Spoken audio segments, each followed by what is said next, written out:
Well, you know it's almost springtime in Colorado when you are in a t-shirt one day, then back in your winter coat the next day. Oh yeah, all too familiar. Well, that also means that soup season isn't quite over yet. Well, Coco contributor Colleen Ferreira teaches us how to make an easy spring soup.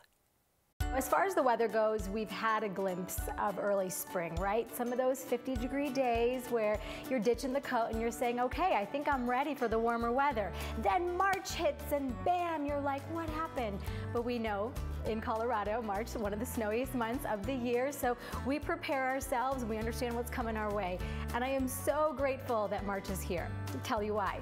I have not made my Thai peanut noodle soup just yet this winter, and I'm thinking, why hasn't this been on rotation all winter long? So it's okay, the snow, the cold, bring it on, because I need to make this soup a couple times before summer settles in. Such a great soup with amazing flavors coming out of it. Real simple too, and you can do this in the crock pot, in the oven, on the stove. Turns out perfect every time.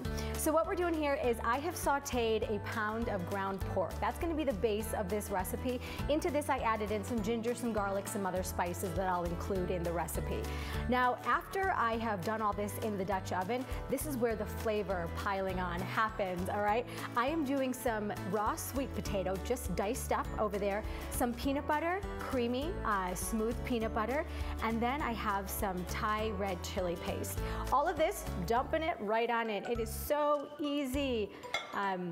And because you're probably going to be skiing a lot this month, you want something that's easy, right, to prep maybe in the crock pot before you get back from a busy day of skiing or sledding. Now I just have some broth. Real simple, whatever you have on hand, anything is going to work for this. Pouring it right on in. And then we are totally kicking up the flavors with coconut milk. You guys, I cannot say enough about how much this is going to pair perfectly with the sweet potato and the pork. All the good stuff from that can of coconut milk going right into the pot here. All right, stirring this together, then I'm gonna cover this up and put it in the oven for a few hours. I can't really babysit this on the stove today. That's why you may wanna do this in the crock pot if you're just gonna go to work. But I'm just gonna leave this in the oven for a couple hours while I get some stuff done around the house. Then I'm gonna take it out of the oven and I'm gonna get my immersion blender right in here and I'm gonna blend it all up until everything is smooth and creamy. If you like a chunkier soup, by all means, just keep something in there to have some more of the textures in your soup. Then I'm gonna add in the ramen noodles. You can use regular noodles, ramen noodles, whatever. These are quick cook ramen noodles, and I'm gonna put them in there and let those noodles just soak up all that soupy goodness. Guys, I'm telling you, this soup is slurp worthy, it's that good. To end the soup on the very top, I'm throwing on some fresh cilantro and lime juice.